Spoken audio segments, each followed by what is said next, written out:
My name is Matteo Omar Capasso. By now, probably you know me. I'm the editor of Middle East Critique, an academic journal focusing on West Asia and North Africa. And together with assistant editor Essam Abdel Rasool Boubacar El Korgli, we organized this and launched this open pedagogical initiative called Ramadan Course on Palestine and Imperialism. The course, as I said already last week, has been put together for two main reasons. It was launched in support of the people of Palestine and their call for a global wave of action during Ramadan, where people from all spheres of life dedicate their time and abilities to end the Israeli genocide happening in Gaza. As academics and scholars, we decided that our abilities could be put at the service of this global wave of action by organizing an educational platform that is accessible to the general public. Even more so, in light of the silence and censoring of numerous academics within public and private educational institutions that they have been simply trying to speak logically about these issues. The second reason why we launched this course is because the focus does not simply focus on Palestine, but it aims to connect the Palestinian question with the question of imperialism. There have been several teachings, organized and educational activities being pursued in the face of this genocide, and there are thousands of books being written on Palestine. Yet we thought that, there was a need to emphasize the question of imperialism, which very often tends to be diluted or watered down, not just in relation to the question of national liberation in Palestine, but the Arab region as a whole.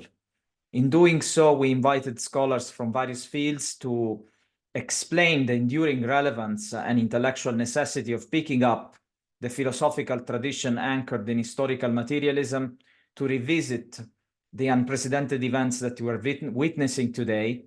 And so we will be touching on various topics, as you can see from the program that Essam is sharing with us. I now pass the word to Essam, who's going to provide you some logistical details on how to register and follow the course before moving to present our esteemed speakers. Thanks, Matteo. My name is Essam Korogli, assistant editor. So thank you all for being here. I hope that the registration process was seamless like last week. And we're going to be following the same structure that you have to register every time, and you will be emailed once you register to confirm that you have registered, and you're going to be added to a mailing list to notify you of the upcoming sessions and the schedule if there are any changes to it. By the end of this month, March, European time is going to change. So Belgrade time is going to be the same as Palestine time. So make sure that you adjust those who are in Europe to adjust their clocks according to that time change. But besides that, the schedule is solid so far, and there are no foreseeable changes happening to it. So yeah, back to you, Matteo. Thanks, Essam. Thanks. We will do our best also to put our lectures up online, as soon as possible, and also with the consent of the speakers, obviously. So in such case, the usual follow our social media channels, either on Facebook or on X, formerly Twitter.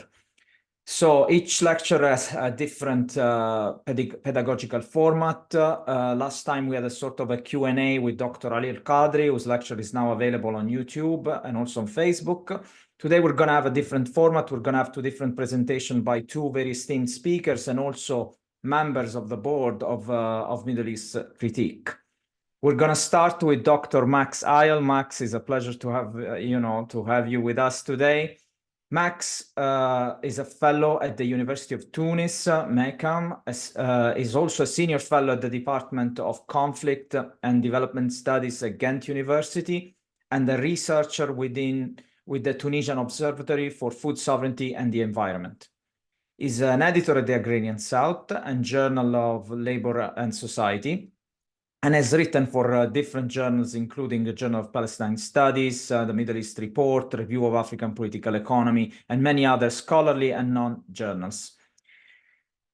Now, Max research focuses on climate politics, Tunisian national liberation, agrarian politics in the Arab region, and ecological planning, and Arab North African intellectual history. He's also the author of a recent book, A People's Green New Deal. Max is also the author of an article that we will link in the chat belonging to a special issue that we published on Middle East Critique on imperialism in the Middle East. And he's also just released 2-piece articles for the Agrarian South, specifically, providing an important context and historical and geopolitical context on the Al-Aqsa flood. And we will link them to the chat, and we're definitely looking for. I really suggest everybody to read those articles. Corina, thanks you also for joining us, but I will wait to introduce you next. Max, the floor is yours. Thank you, Matteo, for the introduction. Thank you, Islam, for the facilitation and the organization. And thank you to my co-panelist, Corina. And thank you to the attendees. So what I'm going to discuss today is settler colonialism. And I'm going to be discussing it from a critical perspective.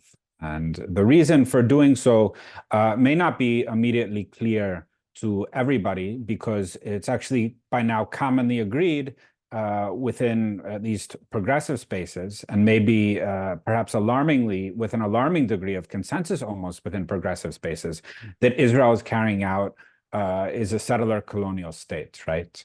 And when we agree with people who we don't normally agree with, we can either, one, think that we're carrying out a successful revolution, or B, we can think that there's something to unpack and examine in our presumably shared theoretical and mental constructs, right? So this is what I want to get into today. Specifically, I want to talk about the theory of settler colonialism and how it has been mobilized and operationalized and deployed over the last 20 years, really, both within Palestine work and more broadly, and the effects of the particular way it's been constructed for our understanding of the world, right? Because concepts are lenses, right? They're monocles that we put over our eye to bring something into view. So what is brought into view depends exactly on the nature, the grounding of the lens that we're using to bring something into view, right? And if it's grounded in a specific way, if it's designed and engineered in a specific way, some things are going to come into view, other things will not come into view. And because it's a lens, we may not even be aware. It may be naturalized that these other aspects are not in view. The other kind of background thing that is worth understanding is the degree to which theoretical production over the last 30 years in the United States has migrated, or 40 or 50 years, theoretical production is overwhelmingly, but not exclusively, but overwhelmingly an academic endeavor. Right. I say that as a fact. I don't say it as a rejection or as an endorsement, but this is the world in which we currently live, that's the social division of labor is such that is what's currently happening. Right. Therefore, it's attendant upon us to try and understand in particular what is the role of these concepts that, in fact, may overwhelmingly come from the academy in our political work, and how can they block from view something that's much more important, namely the actual anti-systemic struggles of our world today, which are actually grounding the fundamental mooring point for our political work, and that our theoretical work should be based on and should somehow reinforce rather than undermine, right? So this is kind of some context laying, because what I have to say is getting a bit going to be slightly theoretical, and I want to make sure that it's clear to everybody how at least I believe it's highly relevant for all of the work we're collectively doing today in relation to Palestine and more broadly, right? So when we hear the category of settler colonialism, we actually can trace it to having dual births as an intellectual and political category, right? One, of course, it emerged organically from the national liberation movements in the 1940s, 1950s, 1960s, 1970s, right? And it referred basically to the wide sweep of struggles fighting against white European settler colonialism, that is, places where Europeans were alienating the indigenous inhabitants of their main means of production, namely the land, right? And so South Africa was considered a settler colony, Zimbabwe, Algeria, of course, the United States and Canada, and of course, Palestine, right? Then with the dusk of the national liberation struggles, also, we should say, with the dusk of the Soviet Union and with the dusk of communism as an orienting horizon by the end of the 1980s, right? And also with the partial success of the movements for national sovereignty, although we should not say the success of the movements for national liberation, which is a very distinct thing from national sovereignty, settler colonialism slowly had a kind of post-Soviet rebirth, right? And we can say it was particularly moored to the work of an academic or two academics, Lorenzo Veracini, whose work I won't enter here, and Patrick Wolf, whose kind of notion of settler colonialism and how settler colonialism is a structure, not an event, and it's eliminationist, are very common, not just in academic work, but also outside of academic work, right? Within our political movements and so forth, right? Without delving too deeply into the reconstruction of the way he came to construct settler colonialism, I think the most important thing to keep in mind are several things with the way this category slowly became operationalized and also really has come to structure a great deal of movement thinking, right? And so you have people who are not at all interested in, say, a revolutionary transformation of society saying, okay, yeah, these are settler colonial formations and in the United States and Palestine. But whereas they might in fact be hostile to enduring colonial residues and the movements against them in places like South Africa or Zimbabwe, right? So this is very important to keep in mind as well. So what essentially happened is that settler colonialism, if it was originally a category linked organically to the national liberation movements, and which basically focused on the alienation of land, that central means of production, through a process of primitive accumulation from the indigenous inhabitants of that land, and was used for a variety of purposes, whether it was used for for settlement, or it was used to set the indigenous people to work as a dispossessed rural proletariat. It was used for various purposes through and constituted the worldwide process of accumulation on a world scale, otherwise known as capitalism, right?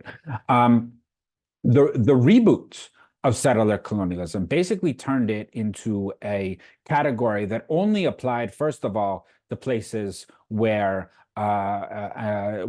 there was not indigenous labor in general, right? Where the dominant form of land use was one of settlement and displacement rather than settlement and exploitation. So immediately, all the struggles related to all the historical struggles, including the historical struggles that have been intimately linked to the Palestinian struggle, let us say in Zimbabwe and South Korea and Algeria, these became literally, in the words of Patrick Wolf, colonies with settlers rather than settler colonies, right? So in effect, what you had was a severing first at the historical, through analysis, then becomes a historical severing of the Palestinian movement from its various fraternal movements in the third world, right? And became only focused on elimination. The second move is that the goal became elimination of itself, right? So settler colonies were identified, therefore, if they were not identified with exploitation, they became identified as marked by elimination. And although the theorists in question would gesture, they would say, yes, this is somehow linked to the worldwide process of accumulation. But in fact, the goal of settler colonialism is elimination, right? But the problem is that this doesn't tell us, right, if we're to understand settler colonialism as marked by a process of elimination, then whenever we see a kind of zero-sum contest between two national groups over ownership of the land, we could say that's a settler colonial process going on. This was the explicit ambition of Patrick Wolf, right? And the quotations are in the paper, right? So this is why you see a profusion of analysis now saying that China is a settler colonial power in its Western territories, or that Indonesia is the settler colonial power, right? And so you end up with settler colonialism is divorced from its role as part of the overall process of accumulation on a world scale, instead becomes this category, this kind of modular category that you can just plop over any place where you have two sets of groups of nationally identified or ethnically identified groups contesting with each other over land. Right? That's one thing, right? So the entire, in a sense, the entire process of state formation becomes assimilated to settler colonialism. Secondly, settler colonialism is entirely divorced from imperialism, right?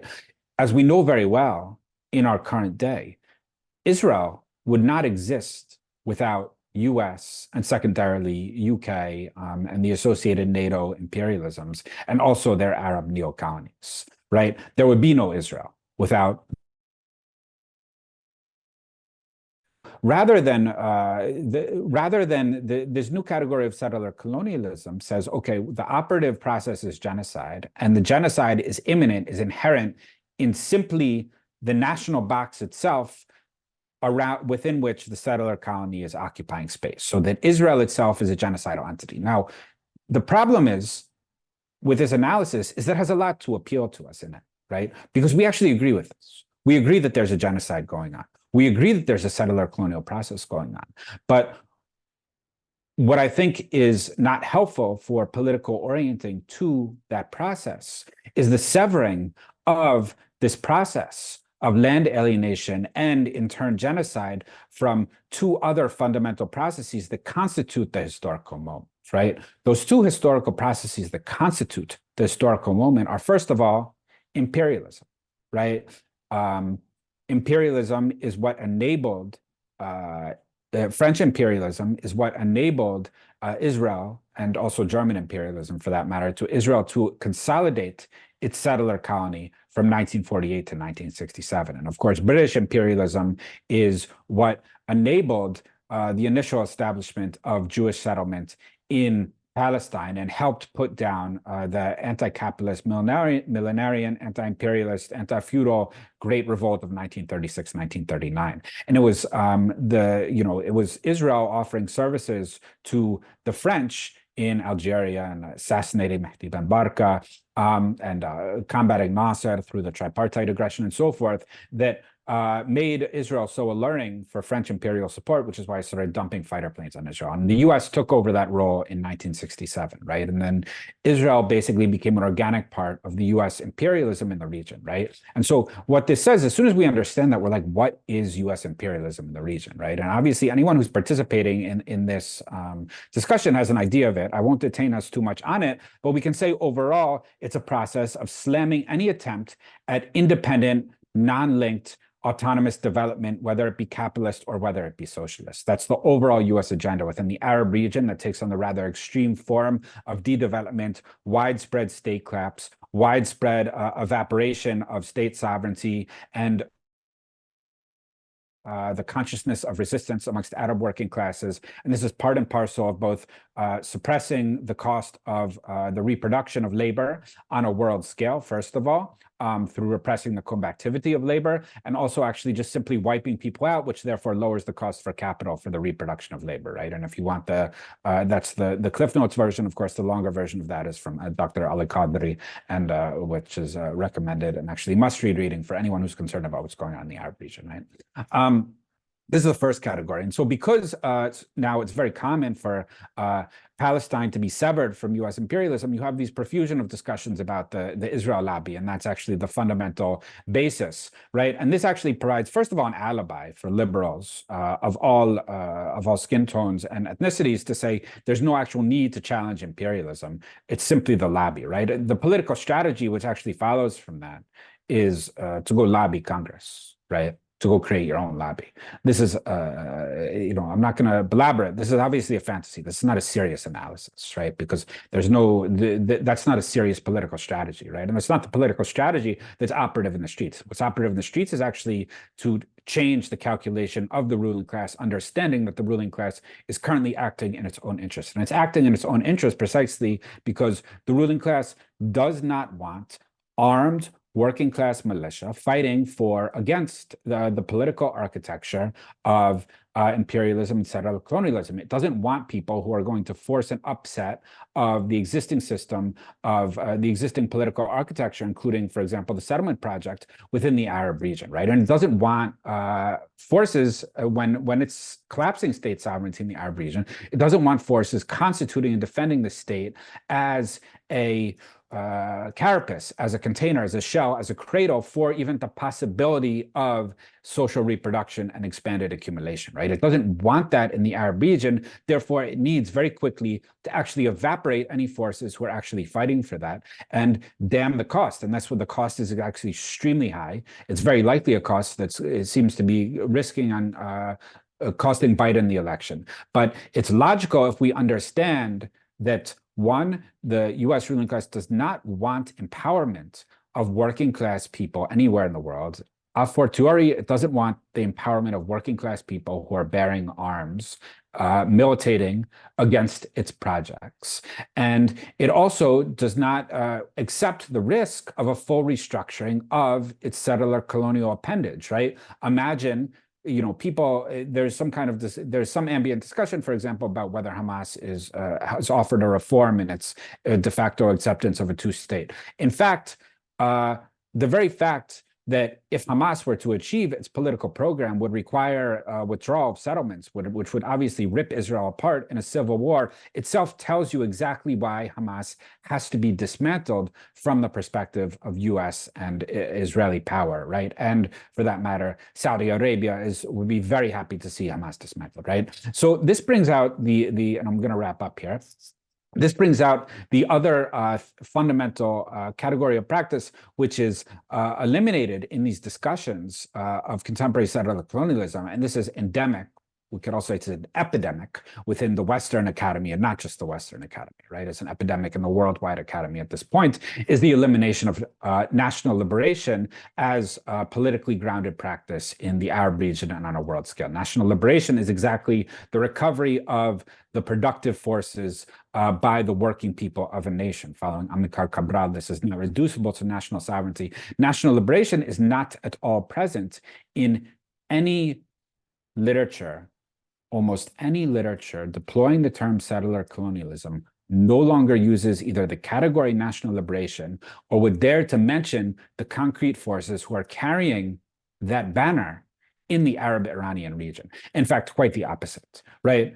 You have a profusion of academic work, which then structures activist agendas on an international scale, which says, this is a settler colonial entity, but at the same time, we not only reject, but we will actively condemn and militate to actually carry out regime change against the forces which are actually subtending and armoring all the projects of resistance to the imperialist agenda. Now, theory, of course, the theory, of course, is buttressing an objective imperialist class interest, right? It's very clear. But nevertheless, the theory has gotten a wide traction, and it's the theory we're not like this is a discussion. This is not anything else. This is not an organization. It's the theory that we're capable of understanding and combating when it enters our spaces, and asking why is it that the modern category of settler colonialism that can buttress widespread condemnation of Israeli practice, and for that matter, American practice within its own settler colonial territory, but it can be completely sheared from any operative project of resistance to those projects. The same reason that and you can literally to go from the theoretical to the very the very popular, you can literally search Twitter timelines of people deploying the category settler colonialism with 40,000 Twitter followers, and you will not find the word resistance. You will not find the phrase Ansar Allah. You would not find the word Al-Qassam, right? Yet these are people who are going to the grave in order to resist this project of extermination, which Israel and the United States are carrying out in the Arab region, right? So, in fact, we need to understand that. We also need to understand that it was precisely the process of resistance to this project, which actually, the success of it, the inability of the United States and Israel to extirpate this mass-embedded resistance, this guerrilla resistance, this is what has precipitated the genocide. If it had been able to militarily destroy this resistance project, there would not have been this push to genocide, right? This is what happened. So I think this is very important for us to keep in mind. It allows us to understand what people are stating, but also what people are misstating, understating, and neglecting to state when they start discussing things like settler colonialism or national sovereignty or national projects or the question of Palestine or what have you. This enables us to actually organize ourselves intellectually and understand how we need to approach these issues in order to be able to act in the world to actually effectively change it. So sorry if that went on a bit too long, and thank you very much. Well, thank you so much to Dr. Max Eyl for this really deep and wide-ranging, intervention. I don't want to take more time to comment on this. I'm just going to pass it to Corina. But before doing so, I want to introduce Dr. Corinna Mullin, who's an anti-imperialist academic teaching at the Department of Political Science and Economics at John Jay College and Brooklyn College. Corinna's research examines the historical legacy of colonialism, the role of capitalist expansion and imperialist implications in shaping global South security states, with a focus on unequal exchange, super exploitation, resource extraction, and other forms of peripheral surplus value, drain, and transfer. She's currently working on a monograph, which we all look forward to, for Brill, titled provisionally Race, Class, Empire, and the Remaking of the Tunisian Security State. Corinna has also researched and published academic works on anti-decolonial theory and praxis, the Colonial Capitalist University, Land and Labor Struggles, and Popular Education. In fact, Corinna is a delegate in Reunion, the PCC CUNY, and organizes with CUNY for Palestine and Labor for Palestine. Corina is also a member of the steering committee of the International People's Tribunal on U.S. imperialism, sanctions, blockade, and economic coercive measures. Corina, the political economy of genocide, please go ahead. Thank you. Thank you for that, Matteo. And I also just would like to thank both you and Issam for organizing this series. And, I watched Dr. Ali Qadri in the last webinar, fantastic. And I'll actually be citing a lot of his work here, including from that webinar. So I want to thank you for all that you're doing to put this important series on. And also, of course, to my fellow panelist and comrade, Max, and to everyone here in the audience. And also just to sort of build on what Max was saying, that this is really collective knowledge production, and everything that is included here in my talk today is a product of this collective knowledge production. And I've learned so much from you all, and the other insurgent scholars, guerrilla scholars, as Walter Rodney put it, both here in the panel, and I see so many amazing people also in the audience that I've also learned from and with. So. And I'm thankful to Max for covering everything that he covered, because also I was going to start off with a little bit of a discussion on terms and disclaimers, especially around my use of settler colonialism, but I'm glad that Max covered that, although I will return to his brilliant article from which I think at least part of his talk draws from. And the second sort of term I wanted to go over was genocide, which is obviously important for the subject of this talk. And I want to begin with a discussion of, I'm not going to sort of be substantiating genocide happening. It's clear, I'm sure, to everyone here in this room. And, otherwise, obviously, there are lots of human rights reports, the recent ICJ interim ruling, any halfway decent press reports that aren't pure propaganda. But the definition of genocide I employ in my analysis is specific, and I want to go through that. And it's that presented by the Communist Party, the backed Civil Rights Congress, in their 1951 We Charge Genocide petition. Now, that was written after the adoption by the UN of the Genocide Convention, which was not formally ratified in the US until 1988. But in the petition, the Civil Rights Congress 1951 We Charge Genocide petition, which was steeped in the politics of the Black radical tradition and communist politics, of course. The document sought to mobilize the moral and political weight of the UN Convention on Genocide to frame the physical and structural violence enacted on Black people in the US under racial capitalism as a matter of concern to international law. This included land dispossession, labor exploitation, denial of access to credit, as well as predatory lending by racist banks, organized state abandonment in Black communities, leading to substandard housing, infrastructure, and public services, resulting in death and reduced lifespans. In addition to police killings, as well as the collaboration of the state and private forms of white supremacist violence, these economic measures demonstrated that and this is a quote from their petition, if you haven't read it, I urge everyone here to do so, that the foundation of the genocide of which we complain is economic. It is genocide for profit. The intricate superstructure of law and order and extra-legal terror enforces an oppression that guarantees profit. This was true of that genocide, perhaps the most bloody ever perpetrated, which for 200 years and 250 years enforced chattel slavery upon the American Negro, end of quote. They go on to write, we shall prove that the object of this genocide, as of all genocide, is the perpetuation of economic and political power by the few through the destruction of political protest by the many. Its method is to demoralize and divide an entire nation. Its end is to increase the profits and unchallenged control by a reactionary clique. So lots of resonance here. I'll be coming back to this definition later on in the talk. The ongoing brutality of the US-backed Zionist assault on the Palestinian people, infrastructure, and its institutions in Gaza, of course, has just been overwhelming. And we are all by now accustomed to waking up and reading the latest update of macabre statistics. As of today, at least 32,070 Palestinians have been killed in Israeli attacks on the Gaza Strip since October, including over 13,000 children, with thousands more still under the rubble.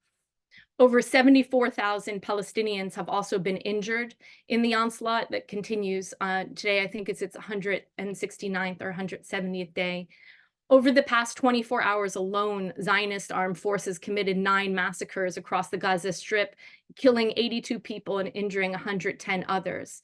The Israeli war on Gaza has pushed 85% of the territory's population into internal displacement amid acute shortages of food. The UN has declared famine is imminent in northern Gaza, where 70% of the population already suffering with catastrophic levels of hunger. The head of the World Health Organization declared that children are dying from the effects of malnutrition and disease and from a lack of adequate water and sanitation, while 60% of the enclave's infrastructure has been damaged or destroyed. Furthermore, 78% of school buildings have been damaged, including the destruction of 65 UNRWA schools. The systematic destruction extends beyond education to hospitals. A majority of Gaza's 36 hospitals have been damaged.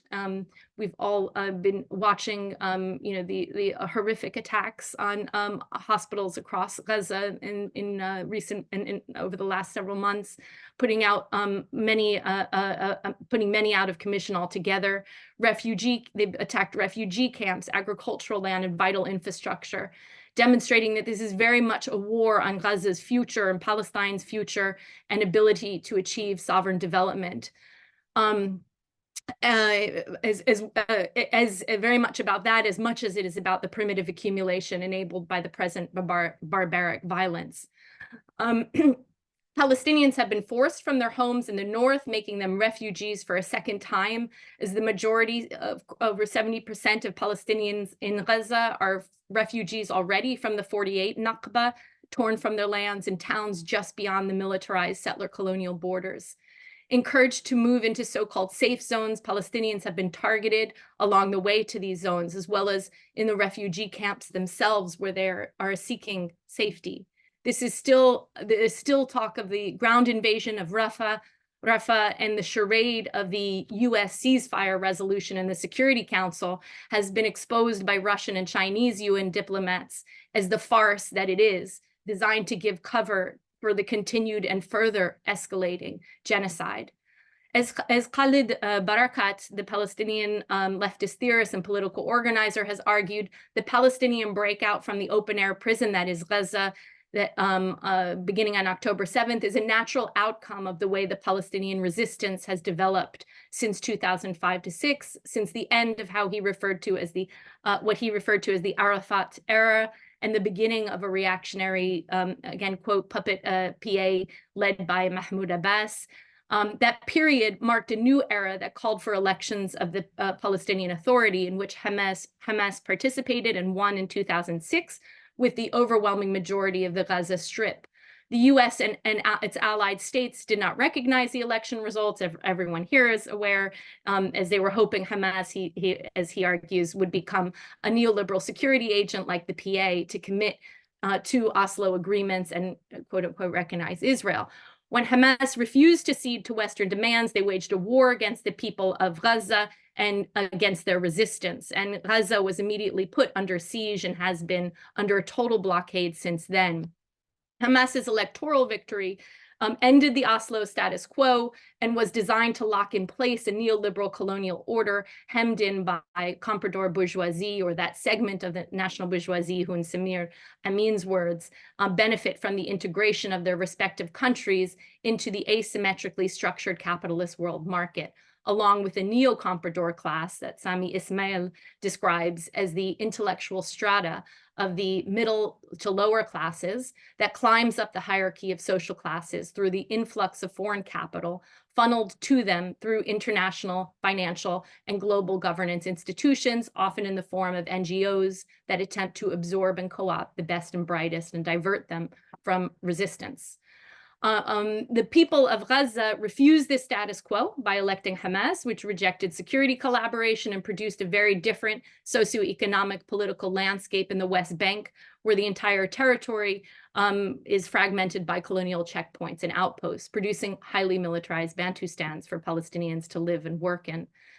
And we know the impacts of that siege. And Matteo, in fact, you've written extensively about that in the findings for the People's Tribunal, and I encourage everyone to look at that.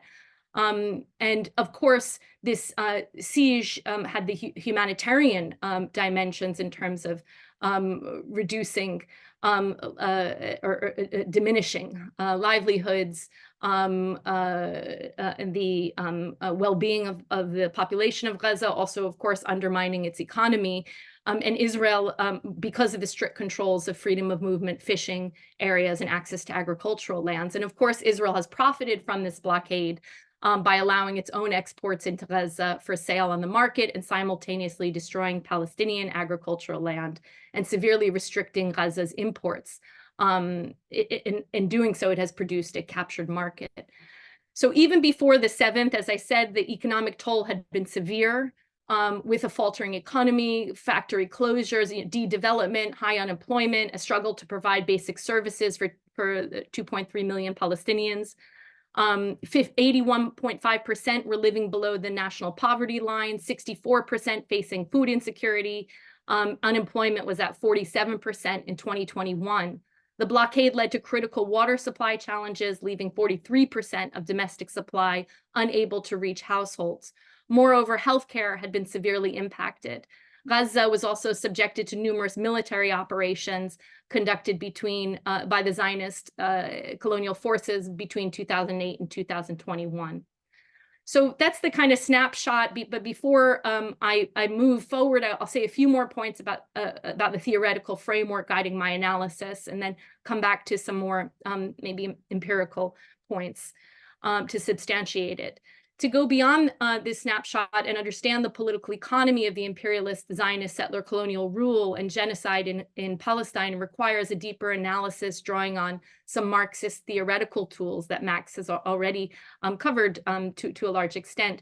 My aim here is to explore the historical, social, and material dimensions of the genocide in Gaza, situating it within broader systems of oppression and dispossession, and drawing connections between capitalism, settler colonialism, and imperialism. And the analysis starts from the presumption that the law of value is globalized and that capitalism is a world system characterized by a unified division of labor and the globalization of production and consumption marked by racialized hierarchy and unequal exchange. Historical materialism asserts that the primary driver of historical development is the material conditions of society, particularly the way people produce and reproduce the material necessities of life, such as food, shelter, and clothing. As Karl Marx famously stated, the mode of production of material life conditions the general process of social, political, and intellectual life. The focus is on the economic base of society, which includes the means of production and the relations of production. Dialectical materialism combines historical materialism with the dialectical approach, emphasizing the interconnectedness of contradictions and the transformative nature of historical processes. So employing dialectical materialism, Mao insisted on the importance of distinguishing between principal and secondary contradictions, with the principal contradiction propelling its development. As Torkel Lawson argues, the principal or primary contradiction in the world system today is that between, and this is a quote, forces upholding US hegemony and those seeking a multipolar world order led by China. In other words, between US imperialism and the potential rise of a new world order, which is potentially multipolar or polycentric, as envisioned by Samir Amin and others. Many global South Marxists, drawing from Frantz Fanon's insights, have stretched Marxist analysis to center the histories and legacies of colonialism and slavery. This approach allows us to understand not only how colonialism and slavery enabled the primitive accumulation required for the emergence of capitalism, but also remain of central importance to the ongoing forms of accumulation, with racialization as well as constructions of gender serving both to enable and justify polarized forms of exploitation and accumulation in the world system. As Fanon asserted, in the colonies, the economic infrastructure is also the superstructure. The cause is effect. You are rich because you are white because you are rich. Figures like Walter Rodney and Samir Amin further developed Marxist theory to address capitalist colonialism and imperialism, recognizing the need to modify conventional assumptions about exploitation and profit rates across the world system. The world system theory and dependency theory tradition, exemplified by scholars like Rodney and Samir Amin, offers insights into Palestine's centrality to imperialist capitalist core accumulation. Amin's analysis emphasizes that the so-called international order is sustained by structures that exploit the periphery to fuel accumulation in the center, ensuring that peripheral development remains subordinate to the needs of the core. As he argued, imperialism is not a stage, not even the highest stage of capitalism. From the beginning, it is inherent in capitalism's expansion. This unequal exchange, characterized by the imperialist exploitation of Southern labor and the extraction of natural resources from the South, serves as a central form of imperialist rent. Similarly, colonial dispossession has been inherent in capitalism's expansion from its inception. However, settler colonialism has been overlooked in analyses of capitalist imperialism, often, as Max discussed, with a focus instead on franchise colonialism, undermining a comprehensive understanding of these intertwined histories and systems. As Max critiques, prevailing narratives of settler colonialism often overlook the material conditions shaping colonial relationships, leading to a lack of attention to class analysis as well as revolutionary outcomes. And he's emphasized the importance of a materialist analysis that considers the historical conditions shaping colonial relationships. Returning to the works of Global South Marxist scholars offers a corrective to the inadequate materialist analysis of settler colonialism. So the Algerian sociologist, for example, Mahfoud Bennoun, references Rosa Luxemburg to argue that while both primitive accumulation in Europe and under colonialism resulted in the brutal expropriation of the means of production, the introduction of capitalism from without in the colonies took a more brutal form, enabled by the racist dehumanization of colonized subjects. That is why genocide, both direct through physical violence and indirect through structural violence, has of course been a key component of all examples of colonialism, deployed as a strategy to sabotage resistance and pacify populations. For example, the use of genocide and starvation as a colonial strategy was honed by the French with its 1849 siege of Zacha, a fortified oasis in the Sahara. Responding to an anti-French uprising triggered by a tax revolt, the French laid siege, breaching Zacha's walls and massacring everyone inside. The town was then razed, leaving it in ruins and strewn with corpses. In their scorched earth policies, the French had learned from the US genocide against indigenous nations in Turtle Island. Concentration camps, scorched earth policies, and famine have all been used as tactics of genocide shared across the geography of empire. The British with their manufactured famine in Bengal, the German genocide of the Herero people in Namibia, the Belgians in the Congo, the so-called potato famine in Ireland, and the list goes on. So in Palestine, settler colonial rule has been characterized by various waves of violent primitive accumulation, deeply intertwined with imperialist circuits of capital accumulation. In his text Zionism and Imperialism, the Historical Origins, Abdul Wahab Kayali highlighted the strategic role of the Zionist state in advancing imperialist interests in the region, not only in terms of control of natural resources and markets, but also on the level of ideological warfare, the stifling of Arab nationalism, Arab socialism, and anti-systemic developmentalist projects in the region. The creation, he said, in quote, of a Jewish state in the region, he argued, was seen as a strategic opportunity in the context of the growth and expansion of European imperialism. Of course, if we're looking at histories of genocidal violence, we can go back to the period between 1920 and 1948, when Palestine came under British control as part of the Interwar League of Nations mandate system, divvying up the defeated Ottoman Empire as spoils among the dominant imperialist powers at the time, the UK and France, who under the white man's burden guise of assisting these territories to become so-called modern and civilized nation states. But of course, far from being a benevolent or neutral arbiter in increasing Zionist colonization, as was often claimed by the British following the signing of the 1917 Balfour Declaration, the British promised to support the creation of the Zionist state in Palestine. The British, in fact, played an important role in enabling Zionist capital accumulation and Palestinian dispossession. Although as part of the trade treaties that forced upon the Ottoman Empire, known as the capitulations, the British government forbid tariff manipulation as uneconomic. The British colonial government departed from this convention, supporting Zionist industry through tariff manipulation. It was on this basis, or the British also granted monopoly concessions to Zionist interests in the 1920s, including the electricity concession to the Palestine Electricity Corporation, the Dead Sea Salt concession, and the salt concession in 1922 to the Palestine Salt Company. Recognizing that their interests were served by the expansion of Western imperialism in the region, the Western labor aristocracy also, of course, helped to shore up Zionist capital accumulation during these years. As is typical of primitive accumulation in Palestine, it also required the application of genocidal violence to divorce the producers from the means of production and pacify the resistance. One of the most prominent examples of this was the British crushing of the 36 to 39 Palestinian revolt that Max touched on too, in reaction to the accelerated dispossession of the Palestinian population, resulting from increased Jewish migration and land acquisition. Resulting in marginalization of thriving Palestinian agricultural production, nascent industry, and a relatively advanced banking system with bourgeois Jewish capital and British legal and institutional support.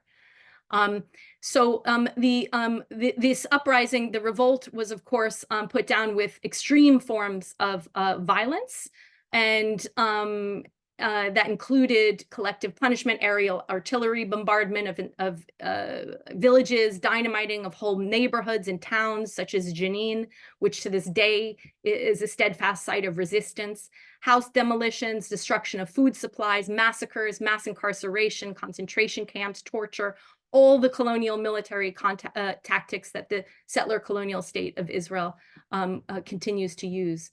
Of course, Ghassan Kanafani, the Palestinian author and leading member of the Marxist-Leninist organization, the Popular Front for the Liberation of Palestine, in his famous work, 36 to 39 Revolt in Palestine, explained the importance of this colonial violence to solidifying what he described as the Zionist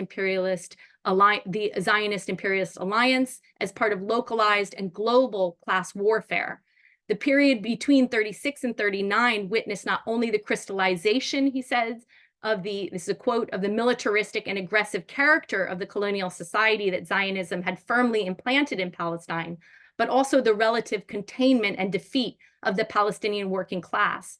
This was subsequently to have a radical effect on the course of the struggle. And Kanafani identified the tripartite nature of the enemy that confronted the Palestinian revolution, including in 36 and 39, between 36 and 39, and in all subsequent stages of its struggle, including the local reactionary leadership, the regimes in the Arab states surrounding Palestine, that were themselves still largely under some form of colonial domination, and the imperialist Zionist enemy. So in using this snapshot, this historical snapshot, we underscore the centrality of violence in maintaining colonial imperialist domination and wealth extraction. Ali Qadri advances the argument that violence associated with imperialist wars and colonialism is intrinsic to producing value under capitalism. He contends that war, often viewed only through the lens of destruction and economic cost, emerges as a form of production and wealth generation, consuming military resources, nature, and lives. And he notes that militarism extends, and this is, I think, a quote from last week's teach-in, beyond the military-industrial complex, intertwining the bourgeois state, industrial corporations, finance capital, and the military bureaucracy into a unified mechanism of imperialist power. Although wars are certainly fought for resources, Qadri brilliantly draws our attention to what's often, another quote, often overlooked in the literature, which is that the first thing being extracted isn't the physical resource itself. It's not about the trees. This was from the teach-in last week. It's not about the trees, he said, or other natural elements, because nature doesn't exist in isolation. All of nature exists alongside people, forming a social nature where humans are the primary actors. In the social nature, people's lives are the ones being extracted. The extractivism of monopoly capitalism primarily involves the extraction of life. What truly matters is the extraction of human lives. So the wasting of human lives, both potential and actual, becomes a domain of accumulation, a process where depopulation is inherent in the motion of capital. Wars reduce production costs and increase profits by diminishing input costs and undermining labor conditions. Furthermore, wars undermine the sovereignty of people over their natural resources and mold the mechanisms through which Global South primary commodity prices are determined and undervalued. By expanding the reserve army of labor and exacerbating vulnerabilities, wars compress wages and consumption and facilitate the superexploitation of labor in the Global South, contributing to surplus value extraction. The destructions of wars also diminish lifespans of affected populations, reducing the costs of social reproduction for elderly populations. For instance, even before the current genocide, as Qadri has explained, only 3% of Gazans lived to be 65, illustrating the impact on social reproduction costs. Qadri's arguments resonates with Ruth Wilson Gilmore's concept of racial capitalism, which describes state sanctioned or extra-legal production and exploitation of group differentiated vulnerability to premature death. I don't have much time left. I wanted to go through a little bit of the history, since Max already covered depeasantization and land expropriation. And I did want to talk a little bit about its impact on labor, because of course depeasantization is also linked to proletarianization of the population. And that's of course what has occurred in Palestine since over 75 years, but accelerated of course in recent years and in the context of the genocide. And so I'll just move forward a little bit, but I wanted to maybe include some statistics. The agricultural sector's contribution to GDP in Palestine has gone from 1/3 in the pre-67 era to 3.9% in 2014, and a steep decline in agricultural employment from 32% in 67 to less than 10% in 2015. A substantial portion of the Palestinian labor force has been integrated into the Israeli settler colonial economy was by the 1970s, contributing to the systematic erosion of the traditional Palestinian economy and the hyper-exploitation of Palestinian labor, which of course is facilitated by an apartheid institutional legal framework known as the permit regime, which not only facilitates economic dispossession, but also social and legal marginalization of Palestinian workers, with many working in 48 Palestine without official permits, exposing them to increased vulnerability, and of course, therefore, super exploitation. Kadri has also demonstrated that continuous imperialist-backed colonial aggression, including through the subcontracted PA, produces deed development featuring wage compression, as well as the expansion of the reserve army of labor. Even before the current genocide in Gaza, only 1 in 3 Palestinians of working age was employed, with high unemployment rates in the West Bank and Gaza, 39% in the West Bank and 25% in Gaza. But since October 7th, economic conditions have deteriorated even more.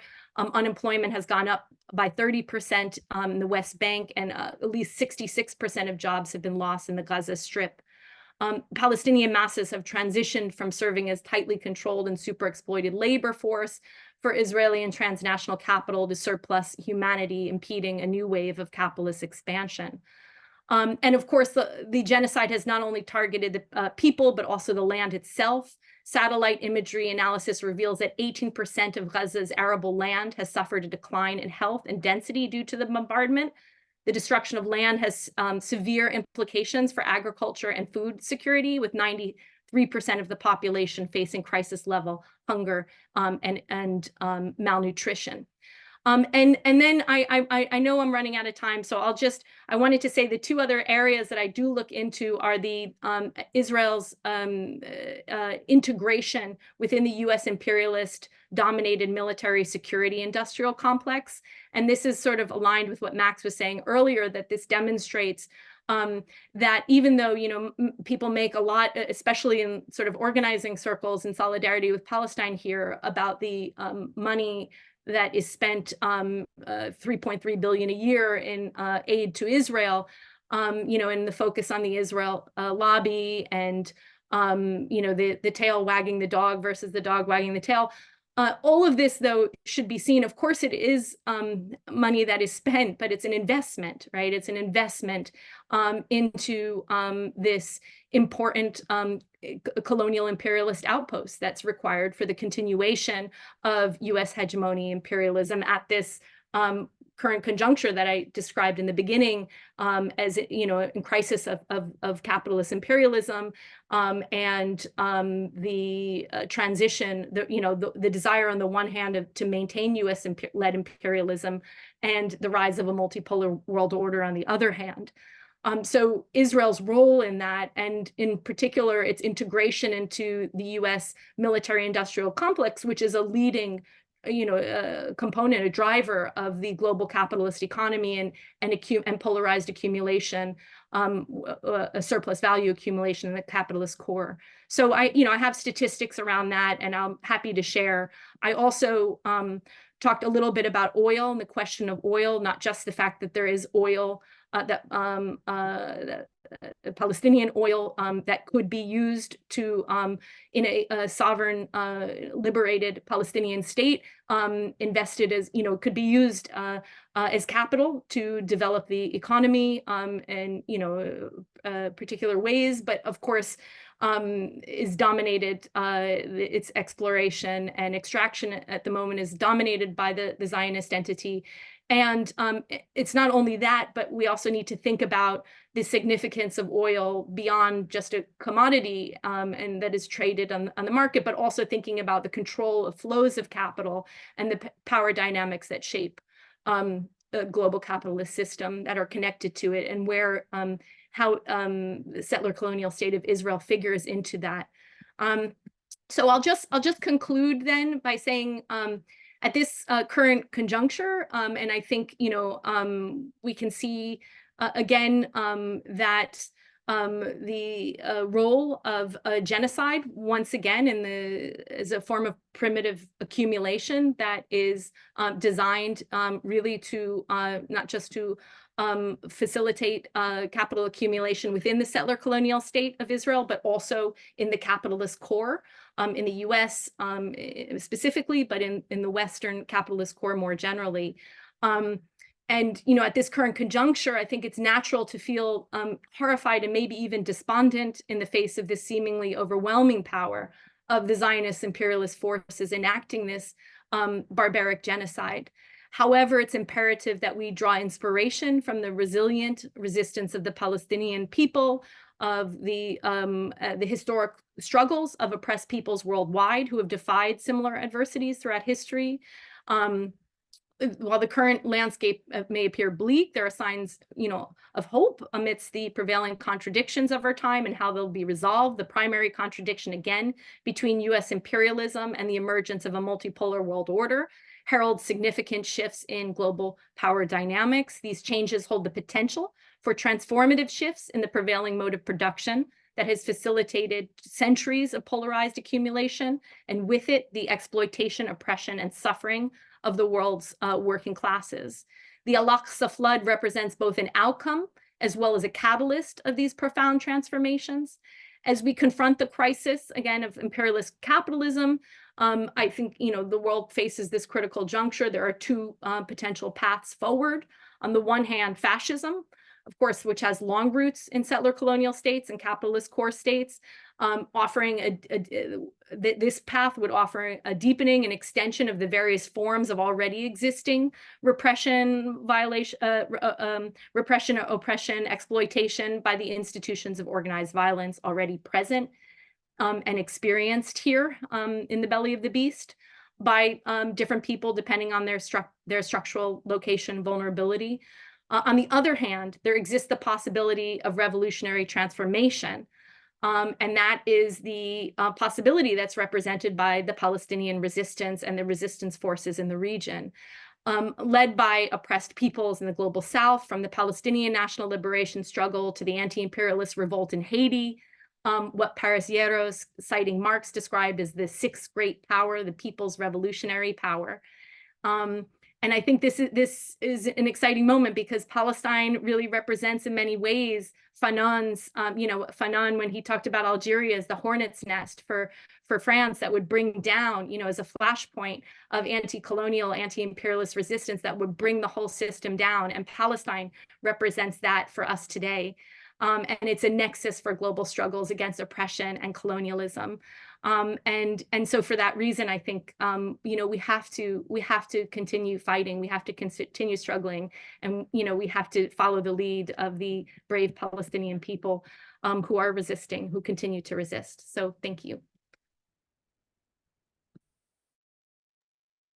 Thank you so much, Corina. Thanks. Essam, you told me you wanted to take something on right away. Yes, no, thank you both, Corina and Max, for your interventions. I think the question that Suzanne brought to us and as Matteo replied to, indeed, we are an academic journal, and largely the people who are present and giving the panelists are some are professors, some are doctors, and some are researchers and so forth. So they tend to use jargon, and we do invite you to not see this as a kind of something that's uninviting to you as a student of life and a student that you're wanting to learn more. So we invite you to contact them, contact us, the journal, to see also their public appearances. So we are not those academics who just sit in silos and ivory towers and not exposed in public. We constantly speak in different formats and in podcasts, YouTube lectures, and so forth that are non-jargony. So, and as Matteo initially stated at the beginning of this session and last week's session, all of these weeks is going to be differentiated instruction. So sometimes it's going to be a lecture, sometimes it's going to be a question and answer format like last week. Next week is going to be similar question and answer. So it's going to be differentiated instruction in that sense. So we can target different people's learning styles essentially. And so Yeah, but please don't be disengaged by potentially just all of this jargon. It is also overwhelming, maybe for me, who's still a young scholar, and to learn all these new terms. But yeah, so I think I'll pass it back to you, Matteo. Thanks, Sam. Thanks. Well said. And yes, we definitely, ask everybody to always post questions, even throughout the, the presentations. If there are specific things that are not understood, we can always go back to them. There are many questions, I have to be honest right now. So I don't know where to start here. I'm going to go from the ones that I've seen first. And I have to ask you, unless also in relation to the time, because I'd like to comment too, but this is, let's have the audience, go to comment rather, briefly, so that we can touch upon all of them, okay? Both Max and Corina. So the first question coming up is from Ori, is how does Israel's Samson doctrine figure in your analysis of the potential for successful resistance and ultimate liberation of Palestine? Max, you want to start? Sure. I mean,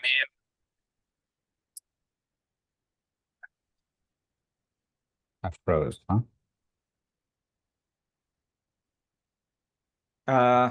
Corina, I think you can take over, and we wait at Max. What was the question? I missed it, Matteo. Can you repeat? Okay. Yeah. How does Israel Samson doctrine figure in your analysis of the potential for successful resistance and ultimate liberation of Palestine? Which I guess is the nuclear option.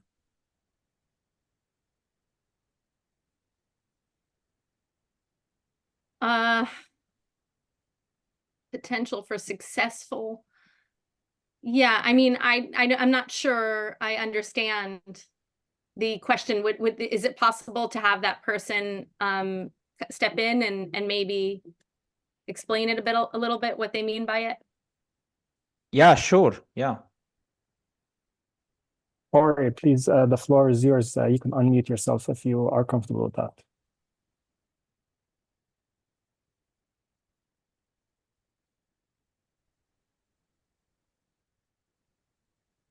Yeah, sure. I just tried to clarify, but from what I understand, it's the idea that, if we can't have the land, no one can.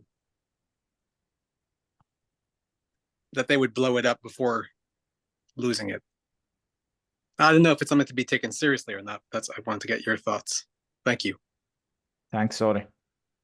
Right. I mean, yeah, maybe Max has, or you both have something else to say about it. I mean, I would just say that, yeah, I mean, it's sort of speculation at this point. I don't know. I mean, that would be suicidal. But on the other hand, we know a wounded beast is a dangerous beast. And I would just say that I don't think anything that, and this is really important, and I think this is a sort of key theme that comes out of both the presentations of Max and I, which is that you can't have,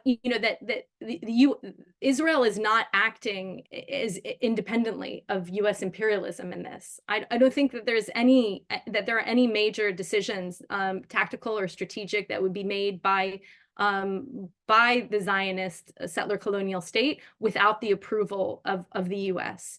Now, there's a larger question to be asked about how the U.S. is approaching this current moment, and will there be even more violence? And my feeling is yes, because genocide is the response when the imperialist settler colonial state can't achieve what it wants to politically, right? And I think that's and so the extreme violence that we see in the form of genocide, and that I tried to sort of draw a genealogy, not just recent genocidal violence, but historically, and not just here, but all of the imperialist colonial powers, shows that when they are not able to achieve their aims through other forms of intervention and hegemony, then these forms of extreme violence will be used. But the reality is also that there is resistance, and look at Yemen and the genocide prevention mechanisms that Ansar Allah has developed and implemented, and regional forces, resistance forces, the axis of resistance.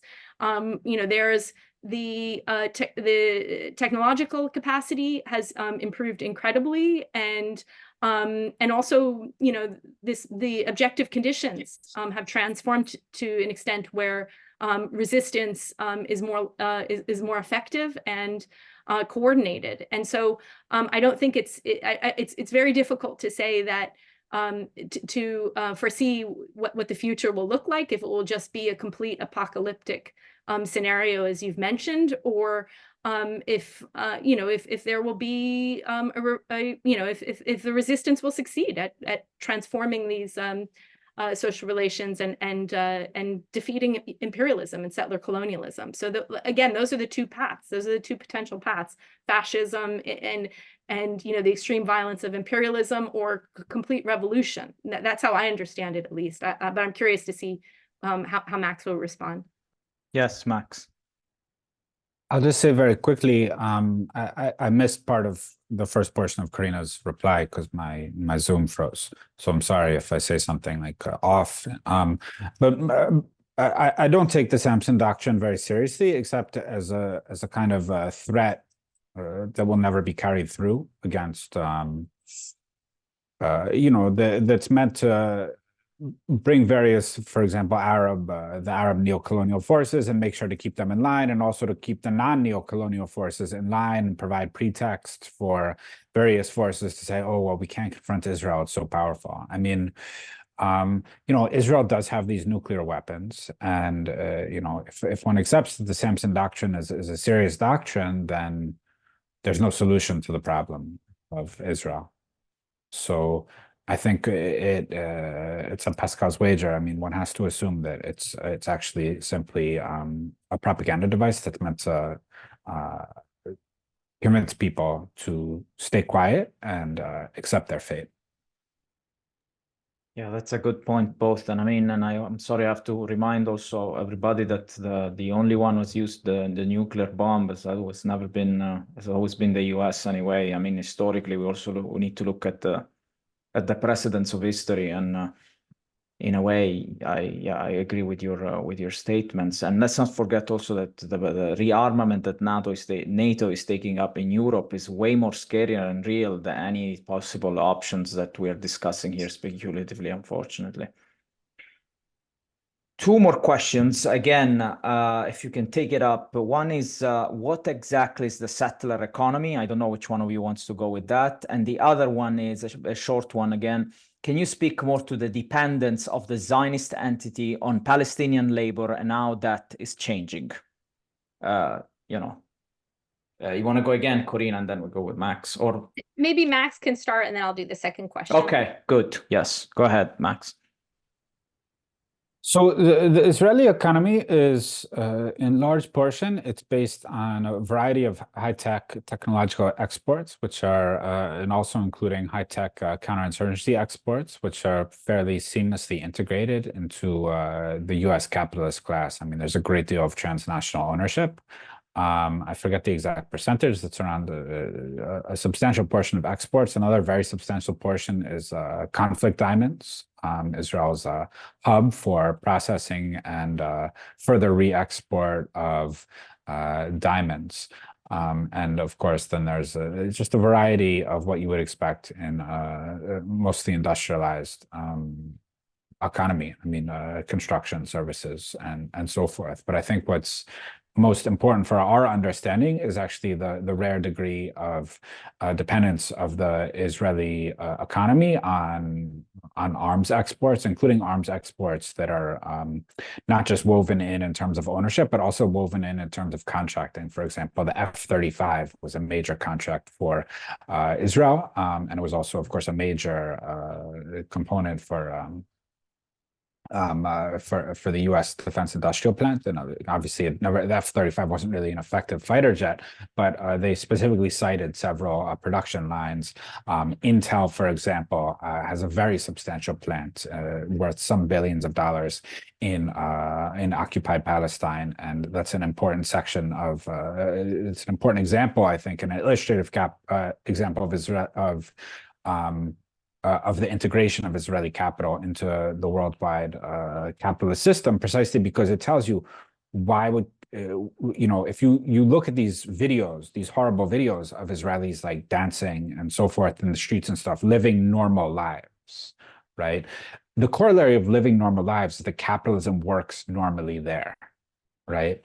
And this is also, even apart from the special strategic value of Israel, right, where it's able to do things like bomb Damascus and keep the Arab region militarized and so forth. The very fact that Israel is a developed capitalist economy, substantially integrated into US technological and financial circuits, that itself is a reason for the US to want to maintain Israel stabilized, right? Precisely to maintain the current political architecture, the current kind of political framework, the social stability required for the process of accumulation. That's exactly why challenges have to be absolutely destroyed.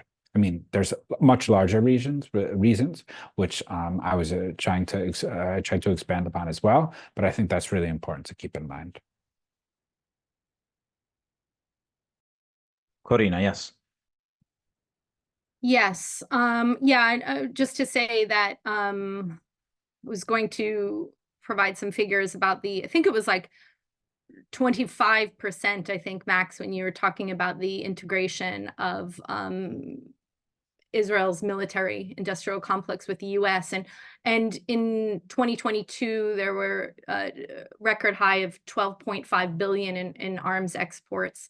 And, many of those systems are bought by, of course, US counter-revolutionary neo-colonial allies in the region and abroad. So it's also not just the sort of wealth that's generated from the sale of the weapons, but also the political dimension too, because of its role in defeating,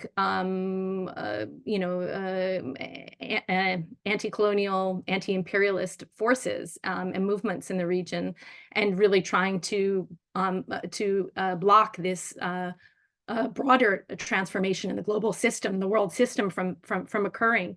Also, many of the especially the drone equipment, surveillance equipment that Israel is really the leading exporter of, are purchased by the US and used and Europe and used in policing, their racist imperialist borders, and in doing so, also, of course, facilitating the accumulation of capital in various ways. And just to go back to the question about labor, so it was about Palestinian labor.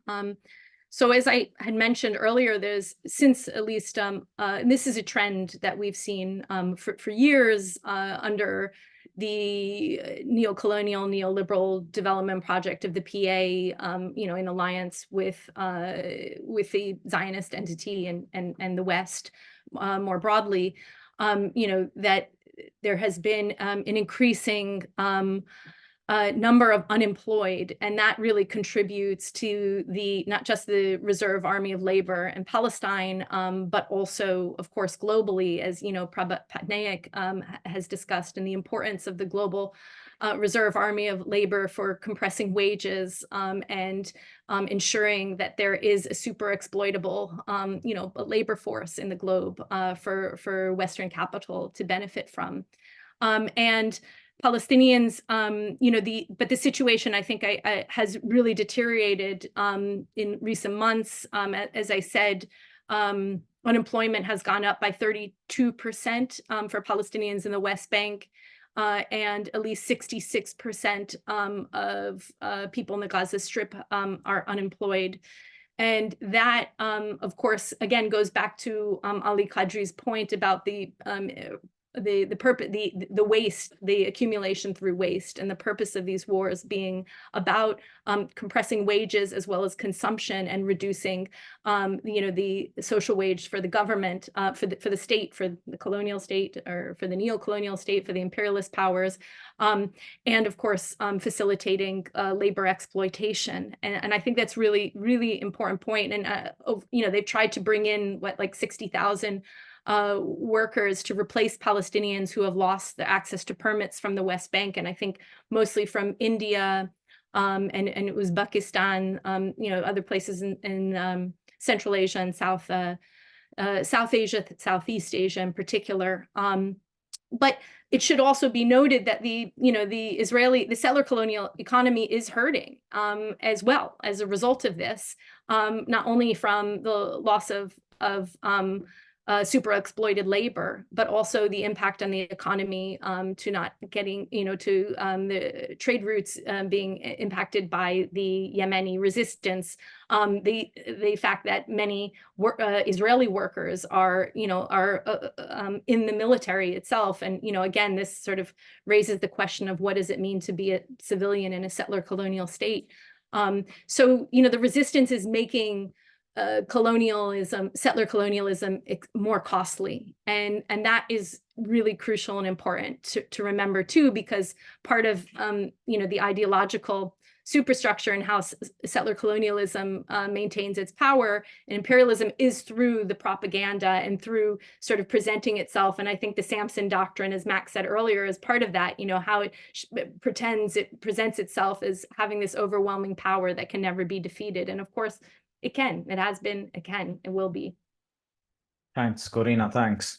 I'm telling you guys, the more you talk, the more questions are popping up. I'll try to combine them, in a way. There is a question about the resistance that it's coming from Marce Prado, where she's basically saying, how do we reconcile the fact that the language of liberation is not being used internally by officials in Iran, but at the same time, we know that this is the resistance, So how do we make sense between a rhetoric that does not necessarily openly call for from an historical past of the struggles of Cuba, Ghana, Algeria, Vietnam, and so on, but at the same time, we're seeing this clearly as the axis. Do you have any comments on this, either of you? Very briefly, I think this speaks to the problem of reconstituting a project aimed at egalitarian redistribution in Iran with support for its foreign policy. It needs a kind of a renewal or a renaissance of a proper liberation theory, or an empowerment of those who still hold on to the liberatory aspects of what happened in 1979. And actually, I end up peer reviewing a lot of stuff written by Iranian academics, so I'm aware of this kind of liberal and realist and IR discourse that's fairly prominent amongst the Iranian intelligentsia. And of course, I think there's that. I think there's elements, of course, that are more anti-imperial. I think the clear engagements with the old third world liberation discourse more often come from the diaspora, and very often come from regime changers, if we have to be very honest about it. And I think these are, I think that's a shame. I have no idea what to do about it. I mean, I think there's a popular sentiment in support of Palestine within Iran very clearly. And then as the questioner asks, I mean, it's obviously very much framed in terms of national interests and forward deterrence. I mean, in my own work about it, I tried to make clear that what I was really, I was not making a claim, and I know the questioner wasn't saying that I was, about liberatory discourse on the part of necessarily all of the types of thinkers the questioner refers to, but rather restoring self-defense to its place as part and parcel of popular well-being, which is just which is normalized in the West, right? But we don't always think about the fact that you need your state not to be bombed in order for you to have normal lives, right?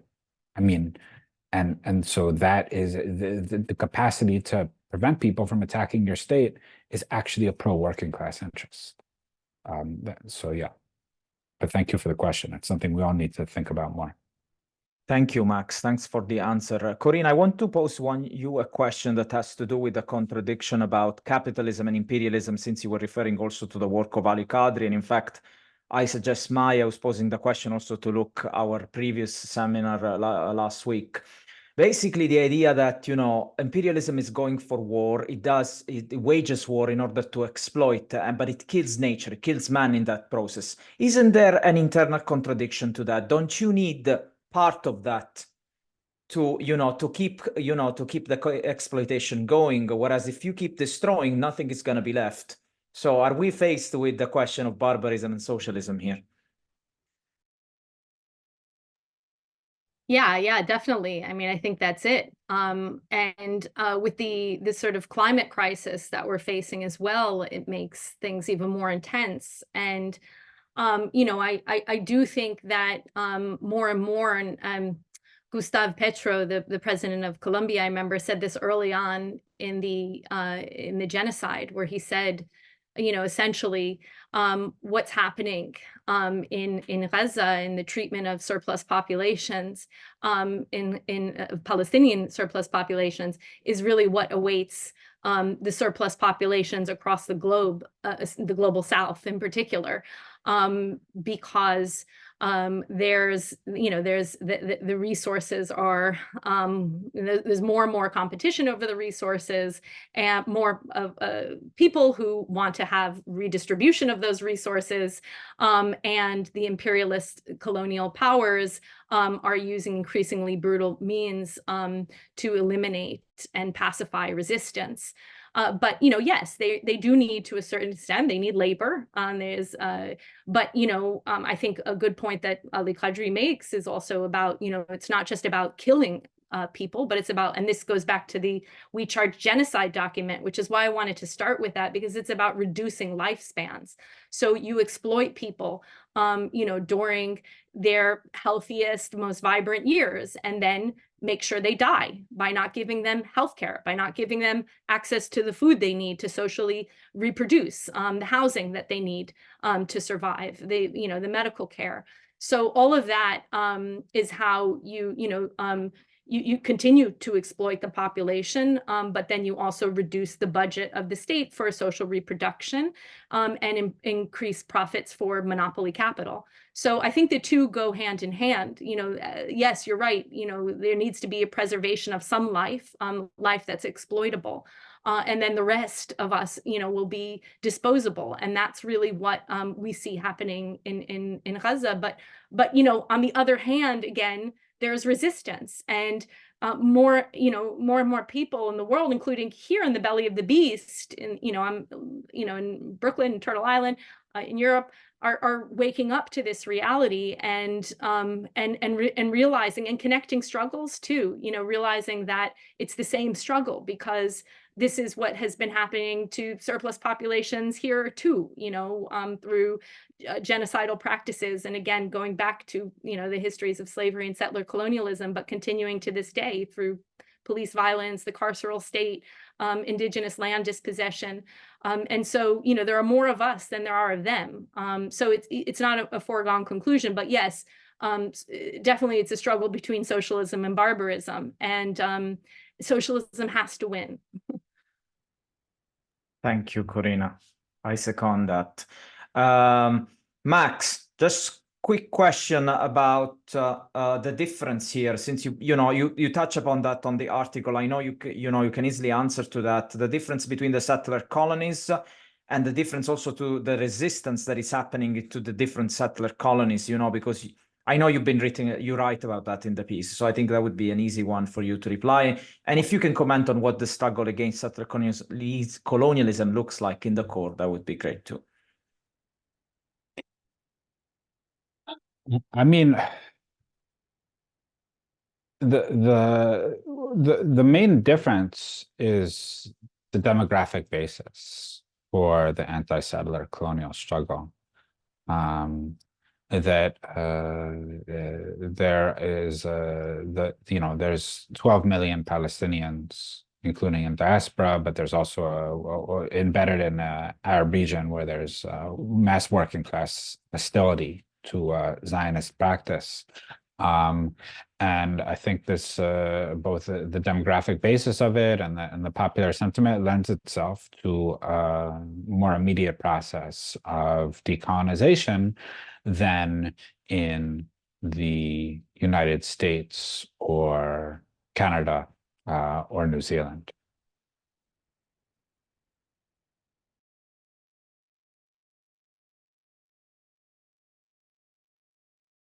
Sorry, guys. Thank you, Max, for the answer. Corina, I'd like to close with this last question, if either of you has any thoughts. And I would remind Arlen also posed this question that to watch our first seminar last week, where Dr. Alil Qadri has extensively talked about the role of China in relation to Palestine and to imperialism. We have also an article posted in the chat by Charles Zhu from the Kia Collective on the role of China. But any question on the idea of why hasn't China been more materially active in its solidarity to stop genocide? Or has it really not been materially active? If you have any thoughts to share, either of you, Max or Corina, and I think after this we can close. Do you want to start, Max? I mean, very, very briefly, China is on the world stage at the current moment is not in the business of supporting national liberation struggles, and it's in essence it's mostly conservative in the sense of a careful actor, and this is not how China does not interpret its interests as in arming the Palestinian resistance. It's very clear why that's now there's another aspect of it that I think is less remarked upon usually, which is that China is in huge economic interchange with Iran, and supporting Iran substantially with all sorts of trade and technology and commodity purchases. And Iran is in the business of supporting Palestinian national liberation. And without this backstopping from China, Iran would be in a very difficult situation. So China's foreign policy is basically one of non-interference in internal affairs, which it of course, it doesn't quite, of course, does not consider Palestine an internal affair of Israel, but it also does not seem currently interested in going beyond the international consensus and so forth, around two states and a more or less conservative approach. I mean, I would just add that, it is impressive to see, though, that the changes that have taken place. I mean, the Chinese coming out explicitly saying they support, the Chinese government saying they support, or that Palestinians have the right to armed resistance under international law. And then also just recently, I don't know if other people saw, I just watched this morning, the Chinese diplomatic representatives to the UN, as well as the Russian representative to the Security Council, really explicitly calling out this charade of a so-called ceasefire resolution, which is basically, they say, is paving the way for genocide in Rafah. And I think he actually used those terms specifically. So, there is a possibility too that as the objective conditions change, that this will, we have to have always a dialectical approach, that this will change China's relationship to the Palestinian resistance movement and more generally to the region. And I think that's, that's something that there's always a possibility of, and also thinking about, Chinese foreign policy dialectically. So I would just end with that. Thank you, Max and Corina. If I can just add something, related to what Alil Qadri was talking about last week, we have to think of also of this political space of autonomy that China has created in the region simply by rising as an alternative mode of development vis-a-vis US-led imperialism. I know we tend to see this as a present moment, and we would like a much more active involvement of any power that could stop the genocide. But when we look at this from a long durée perspective, we do see actually that the rise, the possibility of another model of development in this world has put US-led imperialism in a corner. And in doing so, obviously, is Western-led jungle in the region, Israel, has found itself cornered more and more. That means also that the region might develop its own, you know, capacities and autonomy in this, as you guys were discussing. So we will see. I mean, China definitely is not going to be the actor liberating Palestine alone. This is an historical process, as we're seeing, and there are going to be material shifts. But China has definitely played a fundamental role in creating that space of autonomy that the region finally has after the long defeat of Pan-Arabism. On this, I just want to close. I know it's also iftar time for some of us. So thank you so much, Dr. Max Isle, Dr. Corina Mullin, Sam, thank you as well. And thank you everybody who's joined us from all over the world. It's been a pleasure. And Sam, next week, 30th of March, 8 p.m. Palestine time, right? We're going to have Dr. Adel Samara joining us, talking about the role of the intellectual and also the idea of Palestinian resistance as a form of popular development. So join us next week. We'll send you the links, and thank you again, everybody.